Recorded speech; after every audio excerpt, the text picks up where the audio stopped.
बूझ साची तजर करे झूठ ते दे और ताकि संगत है प्रभु सोपन में भी ना दे। तो ये जान बूझ कर बकवास कर रहे हैं, इनको सबको पता चल गया है और बुद्धिमान है वो शांत हो गए। और ये दुष्ट टाइप के लोग अभी भी विरोध कर रहे हैं। ये तो वो हैं, परमात्मा कहते हैं हाथी डर माने नहीं, जय स्वान भुकाही और सत्संगी संग ना तो जय चतराम बसाई। हाथी जैसे कुत्तों के भौंकने से कभी परवाह नहीं करता, चलता रहता है। तो साधु संत चाहे कोई कितना विरोध करो पर सच्चाई पर रहे, भगवान से डर कर चले, किसी का बुरा नहीं करे, सोचे भी नहीं, करना तो बहुत दूर की बात है। तो उसका बुरा कभी नहीं हो सकता, ना तो फिर भगवान की आवश्यकता ही नहीं, भगवान है ही नहीं कहीं पर।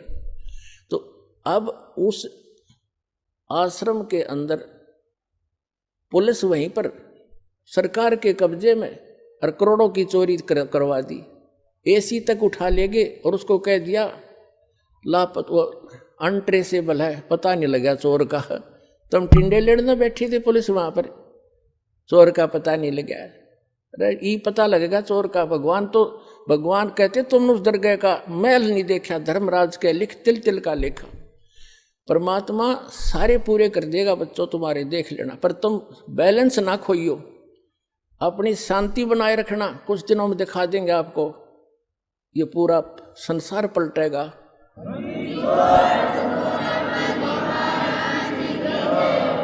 और परमात्मा ने उससे 4 गुना तो यहां दे दिया आश्रम, और मध्य प्रदेश के अंदर इससे भी दुगना आश्रम 24 एकड़ का, 22 एकड़ का एमपी के अंदर दे दिया, और उससे भी ज्यादा भर दिया। और पुण्यात्माओं, समर्थ का शरणाग हो रंग होरी हो, कबू न हो ए काज राम रंग होरी हो। समर्थ की शरण में रहो, उसका कभी बुरा नहीं हो सकता। कभी हमने किसी का बुरा नहीं सोचना। जिन्होंने हमारे साथ जुल्म किए हैं हम उनका प्रतिशोध नहीं रखेंगे, ना रखना मन में। फिर भगवान रूस जाएगा, उसका फिर ऑपरेशन खत्म हो जाएगा अगर आप उसका बदला लेना चाहोगे। कभी नहीं सोचना, भगवान पर छोड़कर चलो, अपना बचाव रखो। संत का एक नियम होता है, किसी से लड़ना नहीं और डरना नहीं, क्योंकि चोर डरा करते, साधु संत डरा नहीं करते। संत सूरमा और साधु आगे को बढ़ाकर, सिंह सूरमा और संत आगे को बढ़ते हैं, पीछे को नहीं चलते। तो जो परमार्थी व्यक्ति होते हैं वो बैक नहीं होते, क्योंकि उनका उद्देश्य बुरा करने का नहीं होता है। इसलिए आपसे दास की प्रार्थना है, अपना सतलोक आश्रम करो था कि सफाई करो, प्यार से रहो और उसको वैसा ही चमका दो जैसा पहले इन दुष्ट लोगों ने हमसे लिया था, और वैसा ही फिर वहां से सत्संग किया करेंगे।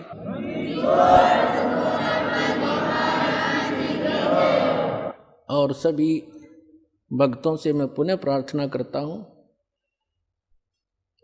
कि शांति से रहा करते हैं। संत कभी बैलेंस नहीं खोते, अपना संतुलन नहीं खोया करते।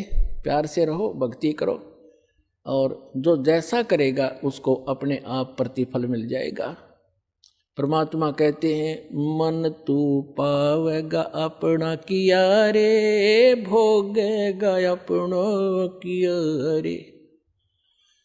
मन तू पावेगा अपना किया रे, भोगेगा अपना किया रे। भाई मीरा बाई को मारन लगे जहर का प्याला प्यारे। मीरा बाई को मारन लगे जहर का प्याला प्यारे। पीवत ही अमृत हो लाग्या, हो गया सर्द ही और मन तू पावेगा अपना किया रे, भोगेगा अपना किया रे। प्रहलाद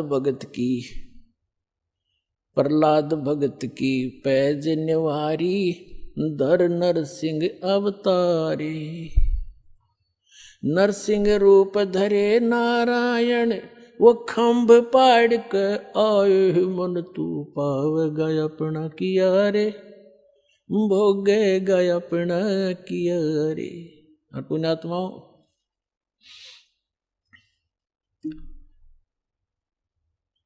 इस दास को 21 महीने जेल में रखा गया झूठा केस बना के। कोई बात नहीं, परमार्थ के लिए कितने ही दिन तक जेल क्या चाहे कुछ भी संघर्ष करना पड़े, एक बार ये मिशन दास का आप बच्चों का सफल हो गया, पूरा विश्व सुखी होगा, पूरा विश्व सुखी हो जाएगा, सारी बुराई छूट जाएंगी। बीड़ी, शराब, मांस, तमाकू परमात्मा के बच्चे तुरंत त्याग देते हैं, ये वैसे नहीं छूटते। कबीर भगवान की शक्ति से अंदर नफरत पैदा हो जाएगी, चोरी के, जारी की, मिलावट की, रिश्वतखोरी की, ये सब बुराई छूटेंगी। और परमात्मा का आदेश है कि पूरे विश्व में एक बार सतयुग जैसा माहौल होगा, जब हमने ये पता लग जाएगा कि जिस उद्देश्य के लिए मनुष्य जीवन प्राप्त है और वो सफल कैसे होगा, वो आपके पास सभी प्रमाणित ग्रंथों से वो साधना आपके पास उपलब्ध हुई। परमात्मा का कथन उनके द्वारा बोला गया वो वचन परमेश्वर की अमर वाणी में विद्यमान है कि जब 5500 वर्ष कलयुग बीत जाएगा, तब एक संत, एक महापुरुष पूरे विश्व का कल्याण करने के लिए कबीर भगवान कह रहे थे मेरे द्वारा भेजा जाएगा। अब वो कह रहे थे कि मैं स्वयं ही आऊंगा उसमें। गरीबदास वाले पंथ में आगे चल के आपको बहुत बार दिखाया है। आज हम प्रोग्राम कुछ अन्य दिखाने जा रहे हैं जो पहले टेलीकास्ट हो चुका है, इसलिए थोड़ा सा शॉर्ट में बताऊंगा। तो परमात्मा ना आए तो दास को भेज दिया, तो उसमें परमात्मा ने कहा है कि जब 5500 वर्ष कलयुग बीत जाएगा, एक महापुरुष आएगा और पूरे विश्व को सतनाम, सतज्ञान और कंप्लीट स्पिरिचुअल नॉलेज बताकर और पूर्ण भक्ति विधि देकर सबका कल्याण करेगा। और सभी भक्त, सभी जनता शांति से रहा करेगी, भगवान से डरा करेंगे। और जब भक्ति सत करोगे, परमात्मा के घर में कोई कमी नहीं, आपके घर भर देगा। ये सत्कर मान लियो, आपके घर भर देगा दंतें। और थोड़े काम में घड़ी बरकत होया करेगी। आपको इतनी बरकत दे देगा जैसे आप भक्तों के इंटरव्यू के अंदर अब आप बीती सुनते हो। एक भक्त ने बताया था, दास ने भी सुना, कि पहले एक महीने में 5-5 हजार रुपये की दवाई आ जाती थी, और जब से नाम लिया है 100 रुपये की दवाई तक थोड़ी बहुत आप बेशक आ जाओ ना, औषधि नहीं लाए। और 4500 रुपये का सामान महीने में खर्च होया करता था, और 4500 रुपये का सारा सामान घर का ला कर रखा था, और 4 महीने तक वो खत्म नहीं हुआ। जिससे मैं सामान लाता था, वो भक्त बता रहा था, उस दुकानदार ने कहा कि क्या कहीं और से सामान लेना शुरू कर दिया आपने? तब उसने बताया कि अभी पता नहीं, जिस दिन से हम सतलोक आश्रम बरवाला के अंदर दीक्षा प्राप्त करके आए हैं, हमारा तो कुछ खर्चा ना होता, न्यों का न्यों दरिया है, और 4-5 महीने हो गए। तो पुण्यात्मा, एक तो बीड़ी, तम्बाकू, शराब ये छूटेगी, और भगवान की कृपा होगी, बुराई जो बीमारी रोग था वो खत्म हो गया, वो सारी बचत होगी। और फिर परमात्मा का आशीर्वाद आप देखते हो। दास के साथ तो बहुत बार बना था। ऐसे समय में ये देखा करता था कि कल पैसे की आवश्यकता है और पैसा है ही नहीं, थोड़े से रखे थे 500 रुपये। तो ऐसा दया करी दाता ने बहुत बार कि जहाँ 500 रुपये की आशा थी, 500 रुपये रखे होंगे, वहाँ पर 5-5 हजार रुपये दास को मिले रखे हुए। और मैंने सिर पकड़ कर देख लिया, ये आए कहाँ से, इतना पैसा रखा ही नहीं मैंने कभी अलमारी के अंदर। और ऐसे बहुत घने भक्तों के साथ बीती है, बहुतों ने बताया। तो परमात्मा क्या नहीं कर सकता? जब ये पृथ्वी बना सकता, ये नोट नहीं बना सकता कागज के? 1 सेकंड लगे इसने, सारे ब्रह्मांड रच दिए जिसने। और वही परमात्मा झोंपड़ी में बैठा करते थे, कपड़ा बुना करते थे, सारी सृष्टि के सृजनहार, सबके पालनहार। और ऐसे दुष्ट लोगों ने उनका भी बहुत बुरा विरोध किया था, कबीर भगवान का ऐसे जुल्म ढाए थे जैसे आज दास के साथ ये कुछ दुष्ट लोग कर रहे हैं। कोई बात नहीं, भगवान सब सफलता देगा अपने को।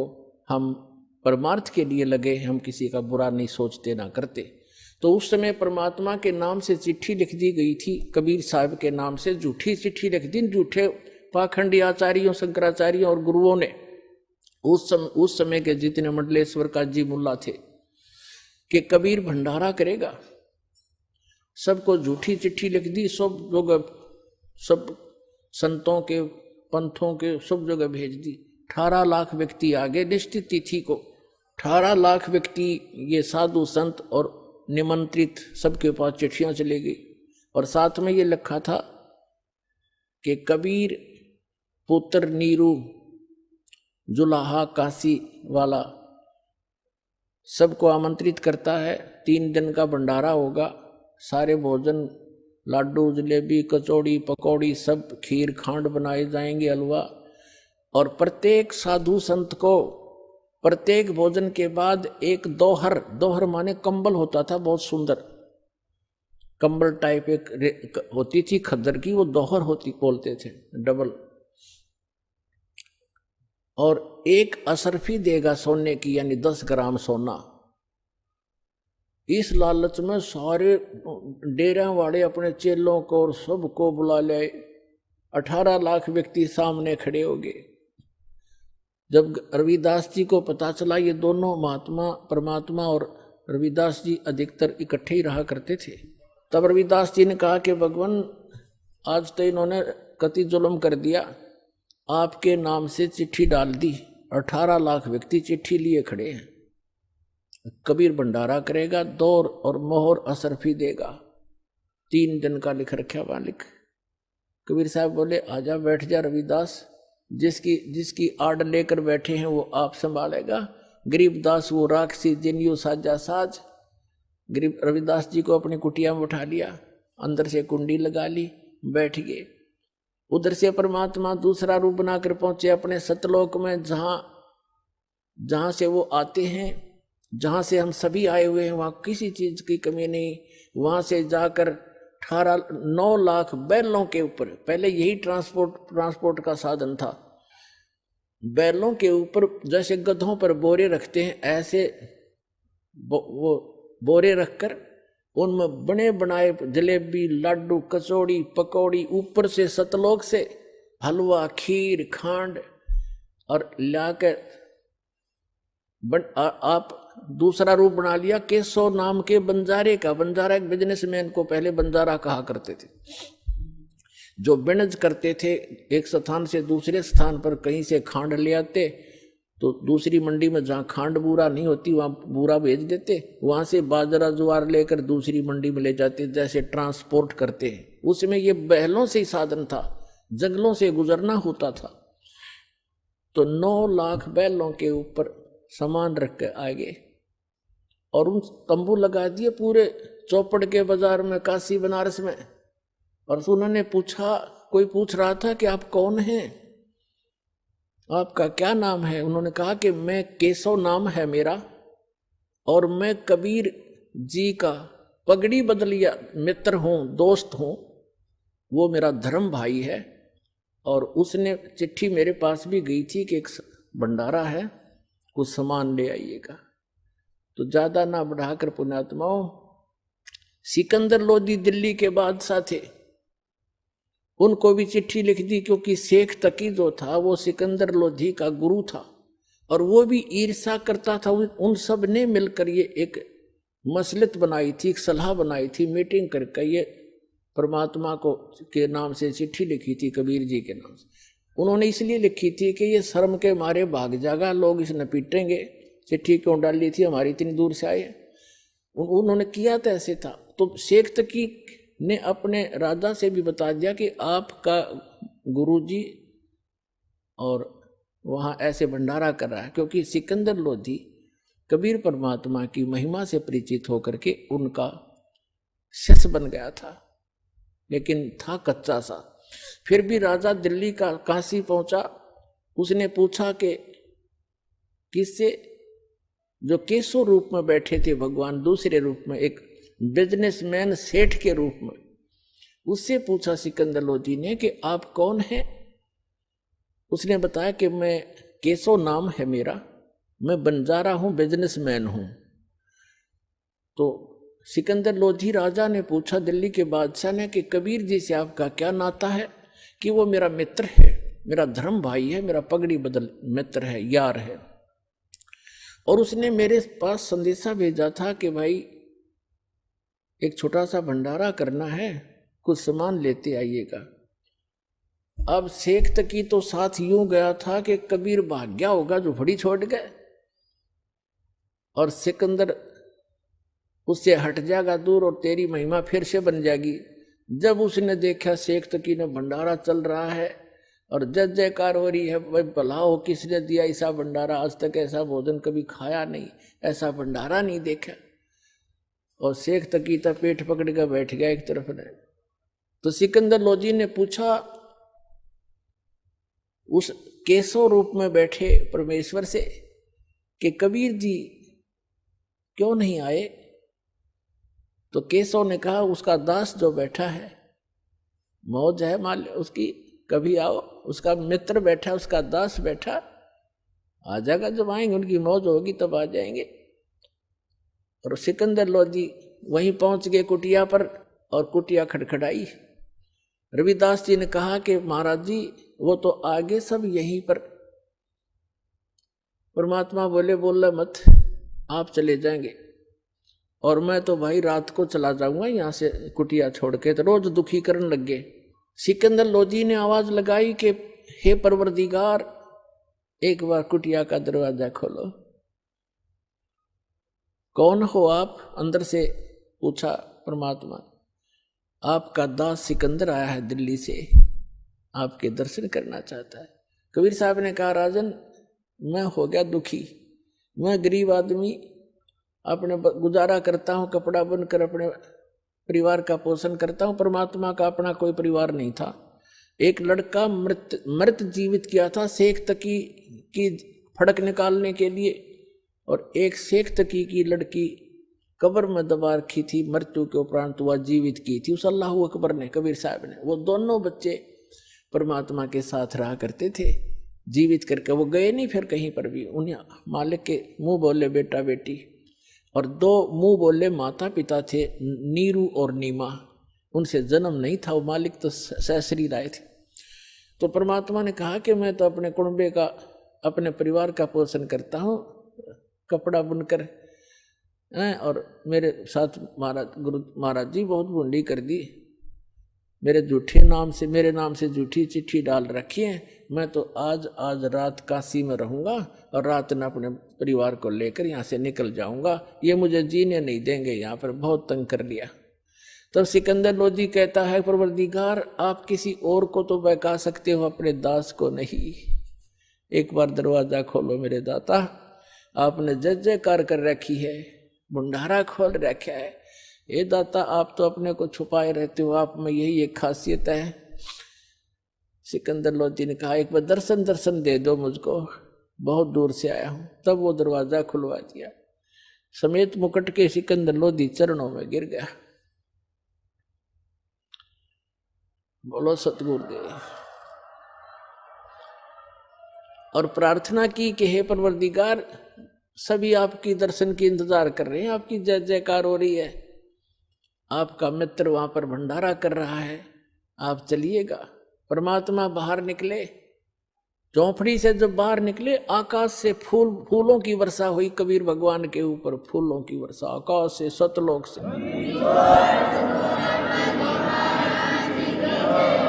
और सिकंदर लोधी ने हाथी पर बिठाया अपने आसन के साथ, और चंवर स्वयं करने लगे भगवान कबीर साहब के ऊपर।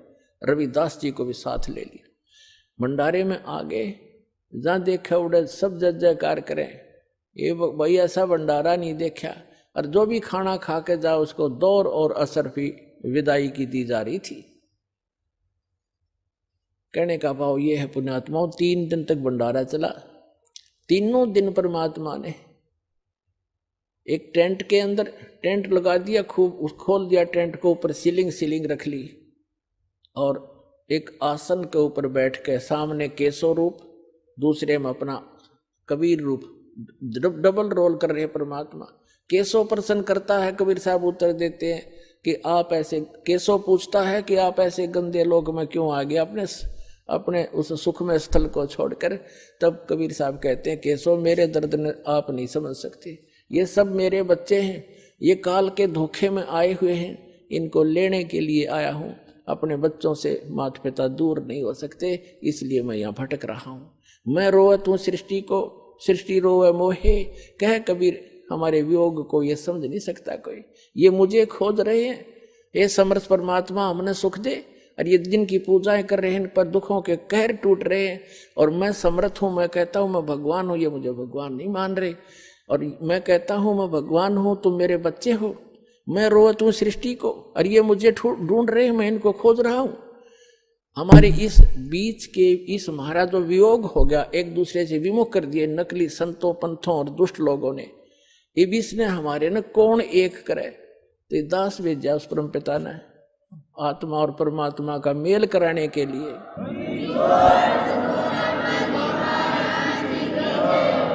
तो जब चलने लगे 9 लाख बैलों पर टेंट का सामान लाद लिया। केशव ने कहा कि वे चलो साथ में, वहां से सतलोक के भक्त आए हुए थे यहाँ पर सेवा करने के लिए। इस कंगाल लोक में कितना इतना 18 लाख व्यक्ति राष्ट्रपति नहीं जमा सकता। 18 लाख आदमियों ने सुबह उठते ही, चाहे कितना कि मैं बना रहो, प्रधानमंत्री नहीं खिला सकता इतना मोहन भोजन।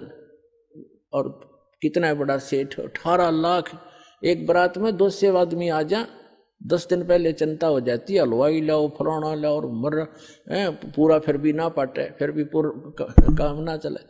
तो पुण्यात्माओं भगवान की लीला को दबा रखा था और उस समर्थ के उस लाल को कूड़े में डाल रखा था। इस दास ने आकर परख्या और बाप के सामने खोल कर दिखाई दी वह लालों की बोरी, अब लूट लो इस राम नाम की लूट को।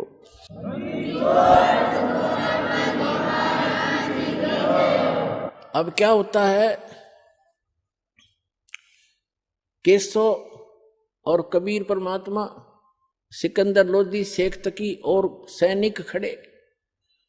तब सिकंदर लोधी ने कहा कि शेख तकी, देखा आपने मेरे गुरुजी का भंडारा।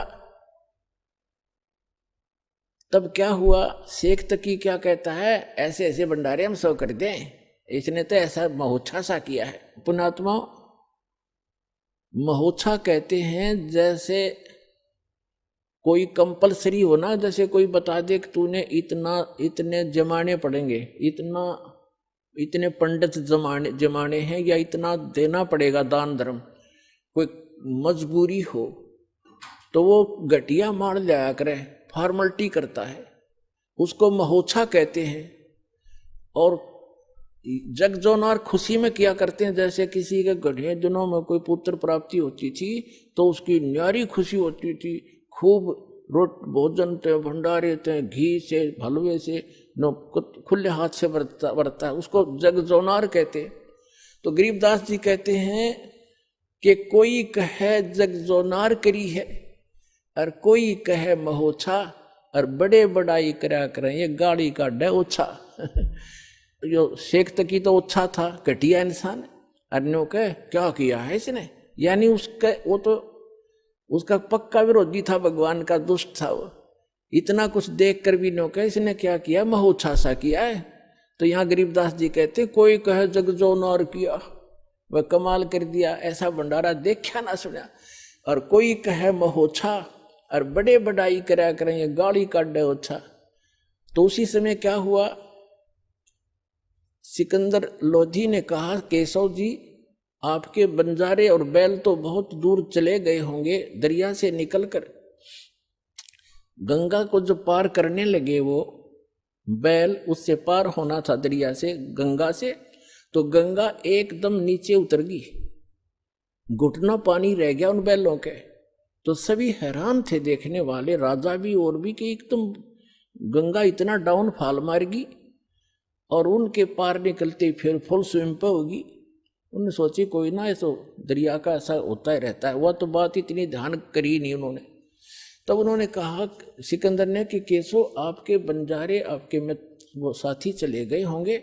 सभी ने उधर दृष्टि की तो आसपास ना कोई बैल ना बंजारा, नहीं तो 9 लाख बैल यहां से लेकर इशार काट जाए तो भी थोड़े स्थान थोड़ा रहे। तो सब हैरान रहेगी, कहाँ गए कहाँ गए। इतना कह ही रहे थे, केशव सामने खड़ा था और कबीर परमात्मा के अंदर समा गए।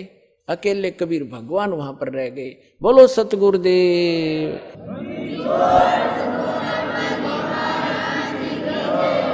दोहु ठौर है एक तू भया एक से दो, और गरीबदास हम कारणे तुम आए हो मग्न।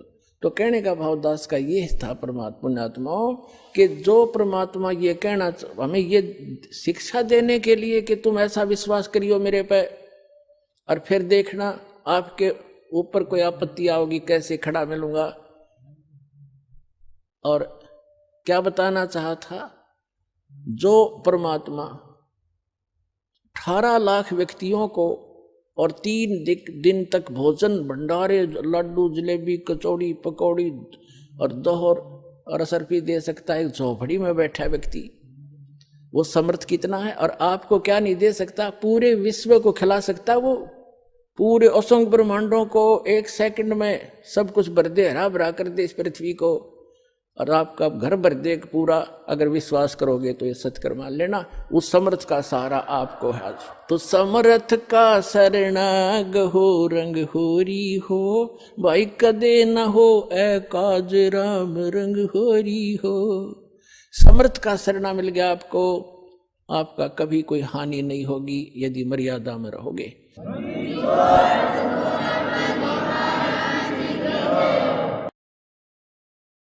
परम पिता परमात्मा पूर्ण ब्रह्म सारी सृष्टि के रचनहार कबीर परमेश्वर जी की असीम रजा से आप सभी पुण्यात्माएं सत्संग श्रवण करने के लिए उपस्थित हुए। धन्य है आपके माता पिता जिनसे जन्म हुआ, और धन्य है आपका जन्म जो ऐसे समय में आपको मानव शरीर मिला। मानव शरीर प्राप्त करके प्राणी क्या करता है, उसे करना क्या चाहिए, मनुष्य जीवन का मूल उद्देश्य क्या है, इसका ज्ञान सत्संग से होता है।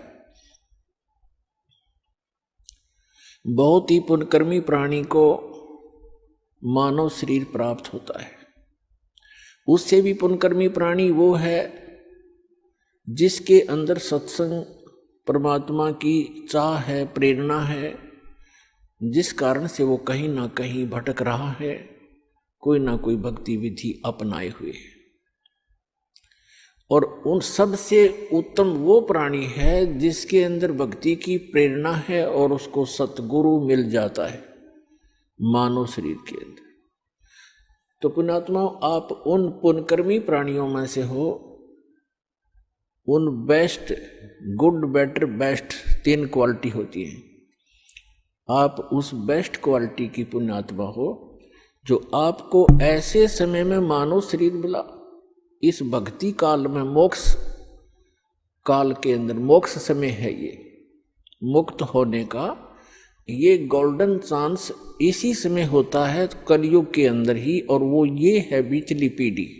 और अब जिसको ये मानव शरीर प्राप्त है, आप बहुत ही पुण्यकर्मी प्राणी हो, आप युगों युगों से परमात्मा के चरणों में रहे हो, लेकिन आप गलती कर गए, यहां से निकल नहीं पाए। आपके पास इस भक्ति समय में की हुई भक्ति साधना की जो पूंजी थी, जो आपकी भक्ति धन था आपका, वो बहुत घना था, जिस कारण से आप ना जाने कितने युगों तक फिर सिलप गए। जो पुण्यात्माएं इस मोक्ष काल में पार नहीं हो पाएंगी। उनके पास भक्ति धन तो बहुत हो जाएगा, क्योंकि सत साधना ऐसी है, इसकी भक्ति से, इसकी साधना से भक्ति धन बहुत हो जाता है। और यदि पार नहीं हुआ और फिर वही रह गया, तो फिर उसको लुटेरे लूट लेते हैं।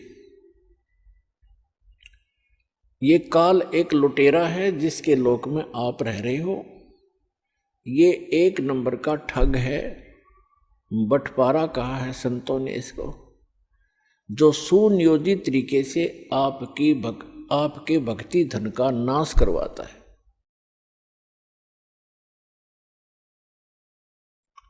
तो उससे बचने के लिए आप जी ने अब बड़ी सावधानी बरतनी है और सतलोक चलना है, अपना पीछा छुटवाना है। मनुष्य शरीर प्राप्त करके जो प्राणी भक्ति नहीं करते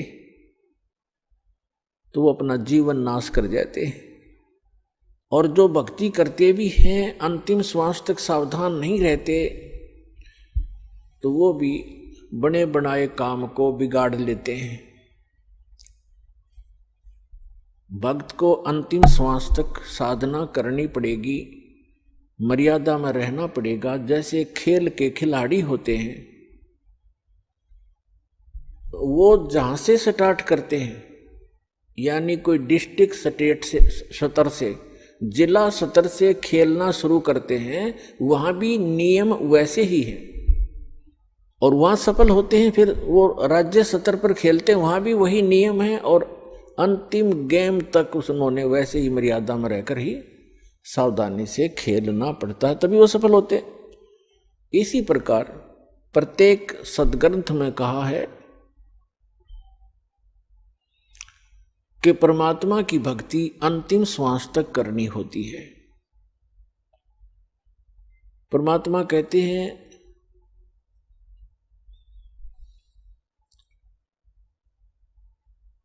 राम नाम रटते रहो जब तक घट में प्राण, कभू तो दीन दयाल के बनक पड़ेगी कान।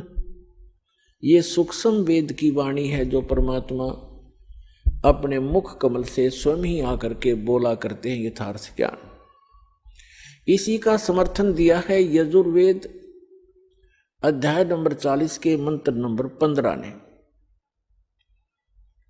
उसमें कहा कि वायु अनिलम अथ इदम भस्मांतम शरीरम, ओम कर्त्यो समर किलबे समर और कर्त्युम समर।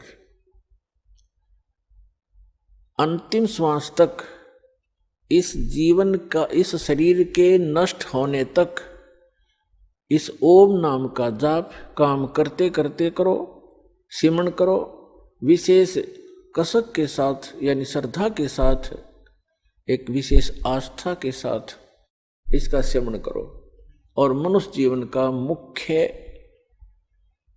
कार्य समझकर इसका सिमरण करो। तब आप शरीर छोड़कर जाओगे तब तक इसका सिमरण करते रहोगे। इस ओम नाम से जितना भी अमरत्व आपको प्राप्त होगा वो इस मंत्र से हो जाएगा। फिर ये तो है ब्रह्म तक की साधना। अब चाहे आप ब्रह्म की साधना करो और चाहे आप किसी परब्रह्म की साधना करो या परम अक्षर ब्रह्म की साधना करो, उनके लिए एक जैसे ही नियम होते हैं। श्रीमद् भगवद गीता में लिखा है 8वें अध्याय के 13वें श्लोक में गीता ज्ञानदाता कहता है कि मेरा सुमरण जो है, मेरी भक्ति, ओम इति एकाक्षरम ब्रह्म व्यवहारण माम अनुसमरण यह परियाति तजन देहम सयाति परमाम गतिम। मुझ ब्रह्म का केवल एक अक्षर ओम मंत्र है और कोई नहीं, नथिंग एल्स। इति बस यही फाइनल है। और जो इस यह परियाति तजन देहम, शरीर छोड़ते तक इसका सिमरण करता हुआ, उच्चारण करके सिमरण करता हुआ जो शरीर छोड़कर जाता है, सयाति परमाम गतिम, वह ओम से मिलने वाली परम गति प्राप्त करता है। ओम किसका मंत्र है? ब्रह्म का। और ओम से कौन सा स्थान प्राप्त होता है? ब्रह्मलोक। देवी भागवत के अंदर 7वें स्कंद में गीता प्रेस गोरखपुर से प्रकाशित सचित्र मोटा टाइप केवल हिंदी के पृष्ठ नंबर 562 और 563 पर स्पष्ट किया है। देवी हिमालय जी को कह रही हैं कि सभी पूजाएं त्याग दे, अन्य किसी देव में आस्था मत कर राजन, केवल एक ब्रह्म की साधना कर। ओम उसका नाम जाप है, ओम का सिमरण कर और ब्रह्म पाने का उद्देश्य कर। इससे तेरा कल्याण हो जाएगा, तू ब्रह्म लोक में चला जाए, उसको प्राप्त हो जाएगा ब्रह्म को। और वो ब्रह्म, वह ब्रह्म ब्रह्मलोक रूपी दिव्य आकाश में रहता है, यानी वो ब्रह्मलोक में रहता है। यजुर्वेद अध्याय नंबर 40 के मंत्र 17 में 2 पुरुष बताए। एक तो ये वेद ज्ञान दाता ब्रह्म है, ये कहता मैं ब्रह्म हूं, सो अहम खम ब्रह्म, अहम ओम खम ब्रह्म, मैं ओम, मेरा ओम नाम है, मैं ब्रह्म हूं। और खम माने ब्रह्मलोक रूपी दिव्य आकाश में, वहां मैं रहता हूं। और जो पूर्ण परमात्मा है वो गुप्त है, वो प्रोक्ष है, वो ऊपर के तेजों में लोकों में रहता है। यजुर्वेद अध्याय नंबर 40 के मंत्र नंबर 10 से 13 तक स्पष्ट कर दिया है कि परमात्मा की यथार्थ जानकारी, परमात्मा कैसा है, वो जन्म लेता है नहीं लेता है, साकार है या निराकार है, उसके विषय में तत्वदर्शी संत बताते हैं। धीरा नाम उनसे सुनो, तत्वदर्शी संत वो बताएंगे वास्तविक ज्ञान, उनसे सुनो। और विद्वान और अविद्वान की पहचान भी वो संत बताएंगे। फिर श्री मद भगवत गीता अध्याय नंबर 4 के श्लोक नंबर 32 में वर्णन किया है कि यज्ञों की विशेष विस्तृत जानकारी सच्चिदानंद घन ब्रह्म के मुख से बोली हुई अमर वाणी कबीर वाणी के अंदर विस्तार के साथ कहा गया है। वो तत्व ज्ञान है, उसको समझने के बाद प्राणी फिर पूर्ण रूप से सब कर्मों से मुक्त हो जाता है। चौथे अध्याय के 34वें श्लोक में गीता जी में कहा है, उस तत्व ज्ञान को तत्वदर्शी संतों के पास जाकर समझ। वो तत्वदर्शी संत तुझे उस तत्व ज्ञान का उपदेश करेंगे। इसे सदैव के गीता ज्ञान दाता तो उस परम अक्षर ब्रह्म की, उस सच्चिदानंद घन ब्रह्म की जानकारी भी नहीं रखता, कार्य भी नहीं रखता। उसके पाने की विधि उसके पास नहीं है। उसके लिए परमेश्वर स्वयं आते हैं, अपना अमृत ज्ञान आपके लिए यहाँ भरकर चले जाते हैं अपनी अमृत वाणी में। फिर अपने गवाह बनाते हैं प्रत्येक युग में। अब कलयुग में जो उन्होंने अपने साक्षी बनाए हैं, आदरणीय धर्मदास साहिब जी बांधवगढ़ वाले, उनको परमात्मा मथुरा में मिले, जहाँ पर वो अपने हिंदू धर्म के गुरुओं द्वारा बताई हुई साधनाओं के आधार से तीर्थ यात्रा पर निकला हुआ था। उनको ज्ञान दिया, सच्चाई से परिचित कराया। उसके बाद वो प्यारी आत्मा परमात्मा के चरणों में पड़ के बुरी तरह रोई। फिर उसको परमात्मा सतलोक लेकर गए, जहाँ से हम आए थे, और जो वो सुखमय स्थान है जहाँ कभी जरा और मरण नहीं होता, जहाँ वृद्ध अवस्था नहीं है, जहाँ मृत्यु कभी नहीं होती। फिर उनको तीसरे दिन वापस छोड़ा तो वो परमात्मा कबीर साहिब के गवाह बने कि परमात्मा कबीर आप ही परमात्मा हो। क्या बताया है कि आज मोए दर्शन दियो जी कबीर, आज मोए दर्शन दियो जी कबीर, अमर लोक से चलकर आए काटन इस काल की जंजीर। अमर लोक से चलकर आए आप सीधे सहसरी जाते हैं। तो पुण्यात्मा उसके पश्चात उन्होंने अपने गवाह बनाए आदरणीय स्वामी रामानंद जी काशी वाले। उनको सचखंड लेकर गए। वो योगी पुरुष अपने आप में योगी पाक रहे थे, चारों वेदों और गीता पुराण आदि के वह ब्रह्मज्ञ ज्ञाता प्रसिद्ध हो रहे थे। जब परमात्मा ने बताया कि स्वामी जी 4 वेद और पुराण 18 ये एक उजड़ जेरा है, तत्व ज्ञान परम साहेब का वो तो ज्ञान उचेरा है। रामानंद जी वेदों पर गर्व करते थे, पुराणों और गीता पर गर्व करते थे कि इस कंप्लीट स्पिरिचुअल नॉलेज है, संपूर्ण अध्यात्म ज्ञान है। परमात्मा ने कहा कि ये तो एक उज्जड़ झेरा है, 4 वेद और पुराण 18 ये एक उज्जड़ झेरा है, इससे निकल नहीं सकते इस साधना से, ये इनकम्प्लीट है। फिर रामानंद जी के भ्रम को निवारण करने के लिए सचखंड लेकर गए, वहां देखा अपना वास्तविक स्थान और परमात्मा बैठे सिंहासन पर, राजा के समान, सिर पर मुकुट, सफेद छत्र और राजा की तरह अनंत कोट ब्रह्मांड के संचालक के सिंहासन पर विराजमान प्रभु को देखा उस 5 वर्ष के बालक के रूप में, और फिर अपना वास्तविक रूप बनाया, फिर बालक रूप धारण किया, फिर उस महापुरुष को वापस छोड़ दिया। तब स्वामी रामानंद जी ने कहा था कि 2 ठोर है एक तू, 2 ठोर, वहां भी आप हो यहां भी आप हो, 2 ठोर है एक तू भया एक से 2, और गरीबदास हम कारणे आए हो मगजो, तुम साहेब तुम संत हो, तुम सतगुर तुम हंस, गरीबदास आपके रूप बिना और न दूजा अंश। मैं भक्त, पहले तो विद्वान पाक रहे थे, मैं ऋषि को आवे थे स्वामी रामानंद पंडित जी, फिर कहते मैं भक्त मुक्त हुआ, मेरा भरम कर्म भयो नाश, गरीबदास निज ब्रह्म तुम, यानी निज ब्रह्म यानी वास्तविक भगवान आप हो, मुझे हुआ दृढ़ विश्वास। तुम स्वामी मैं बाल बुद्धि, ब्रह्म कर्म भयो नासु, गरीबदास निज ब्रह्म तुम मोय हो गया दृढ़ विश्वास। तो पुण्यात्माओं, ये दूसरे गवाह उस कबीर भगवान के। तीसरे आदरणीय मुल्कदास साहिब जी,